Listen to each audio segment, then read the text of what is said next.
Welcome. To find the inverse function of this function, f of x is equal to ln into bracket 1 minus x over 1 plus x.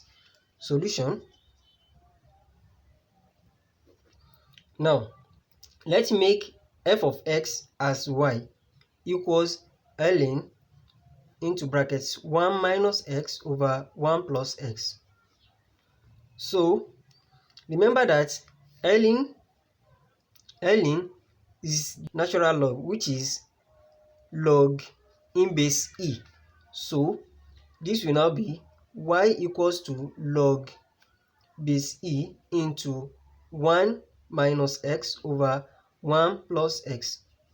Remember the law of logarithm, which says if you have log a base b equals c, so by converting it to exponential, so a will be equal to b raised to power c.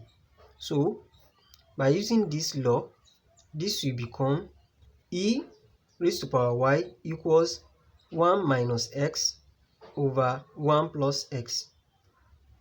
Now let's multiply through by this denominator. So it will be 1 plus x e raised to power y equals 1 minus x. So let's multiply this with this. So that will be e raised to power y plus x e raised to power y equals 1 minus x. So let's factorize out because we want to make x as the subject of formula. So let's collect the like term. We have x e raised to power y plus x equals 1 minus e raised to power y, this one. So let's factorize out x now.